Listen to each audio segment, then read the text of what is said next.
आपका स्वागत है हमारे channel from a learners mind में। इस वीडियो में हम लोग एमपीपीएससी के कुछ महत्वपूर्ण जानकारियों और उस एग्ज़ाम के लिए क्या क्या ज़रूरी है उन सब चीज़ों के बारे में जानेंगे। तो चलिए शुरू करते हैं।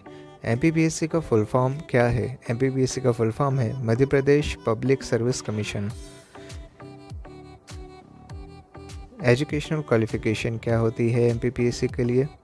किसी भी कैंडिडेट को बैचलर डिग्री या फिर किसी भी रिकॉग्नाइज्ड यूनिवर्सिटी द्वारा इक्विवेलेंट क्वालिफ़िकेशन की ज़रूरत होती है। कैंडिडेट जिन किसी के भी पास में प्रोफेशनल या टेक्निकल क्वालिफ़िकेशन होता है वह स्टेट गवर्नमेंट द्वारा रिकॉग्नाइज होता है। वह क्वालिफ़िकेशन प्रोफेशनल और टेक्निकल डिग्री के बराबर माना जाता है। यदि आपके पास क्वालिफ़िकेशंस या फिर डिग्री है प्रोफेशनल या टेक्निकल तो आप एमपीपीएससी की एग्ज़ाम दे सकते हैं। एमपीपीएससी की एज लिमिट क्या होती है? एमपीपीएससी की मिनिमम एज लिमिट होती है 21 वर्ष और मैक्सिमम एज लिमिट होती है 35 वर्ष यदि आप एमपी में रेजिडेंट करते हैं और 30 वर्ष यदि आप किसी और स्टेट के रेजिडेंट हैं। MPPSC exam pattern. पहले एमपीपीएससी प्रीलिम्स में 2 एग्ज़ाम्स होती हैं 2-2 घंटे की। जनरल स्टडीज़ ऑब्जेक्टिव 200 मार्क्स की, जनरल एप्टीट्यूड टेस्ट 200 मार्क्स का। एमपीपीएससी मेंस में 6 एग्ज़ाम्स होती है। जनरल स्टडीज़ 1 से लेकर 4 तक सारी एग्ज़ाम्स 3 घंटे की होती हैं। इसमें जनरल स्टडीज़ 1, 2 और 3 300 मार्क्स की होती है। जनरल स्टडीज़ 4 200 मार्क्स की होती है। उसके बाद हिंदी का पेपर होता है 3 घंटे का जो कि 200 मार्क्स का होता है। उसके बाद हिंदी एसे राइटिंग होता है जो कि 2 घंटे का होता है और यह भी 100 मार्क्स का होता है। उसके बाद में पर्सनैलिटी टेस्ट होता है 175 मार्क्स का। यहाँ पर दिए गए जनरल स्टडीज़ 1 के पेपर में सारे टॉपिक्स दिए गए हैं।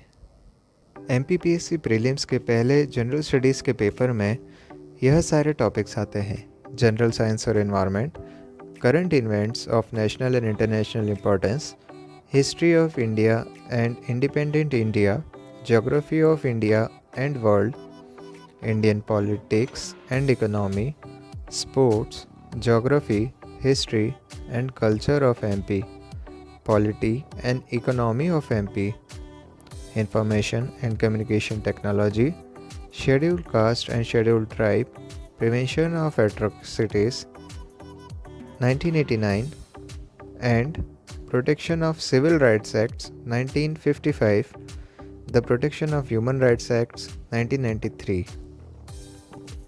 प्रीलिम्स के दूसरे टेस्ट जनरल एप्टीट्यूड में यह सारे टॉपिक्स आते हैं: comprehension, interpersonal skills including communication skill, logical reasoning and analytical ability, decision making and problem solving, general mental ability, basic numeracy, data interpretation और Hindi language comprehension skill class 10 level तक का।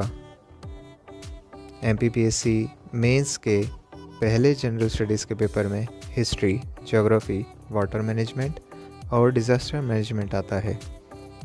General studies 2 के paper में constitution, security issue, social legislation, social sector आदि topics आते हैं। General studies 3 के paper में science and technology, reasoning and data interpretation, technology आदि टॉपिक्स आते हैं। जनरल स्टडीज़ के चौथे पेपर में human needs and motivation, philosophers, attitude आदि टॉपिक्स आते हैं। उसी तरह जनरल हिंदी में 10th लेवल तक की हिंदी आती है और 5वें पेपर में हिंदी ऐसे राइटिंग होता है। एमपीपीएससी इंटरव्यू टेस्ट 175 मार्क्स का होता है और इस प्रकार मेन एग्ज़ाम 1400 मार्क्स का और इंटरव्यू पे 175 मार्क्स मिलाकर 1575 मार्क्स का एमपीपीएससी इंटरव्यू टेस्ट के साथ में एमपीपीएससी मेंस के मार्क्स को गिना जाता है। इसी तरीके की जानकारी के लिए आप हमारे चैनल सब्सक्राइब कर सकते हैं, इस वीडियो को लाइक कर सकते हैं और बेल आइकन दबाकर हमारे चैनल द्वारा डाले गए नए वीडियोस की जानकारी को प्राप्त कर सकते हैं। आप इस वीडियो को अपने दोस्तों के साथ शेयर भी कर सकते हैं। धन्यवाद।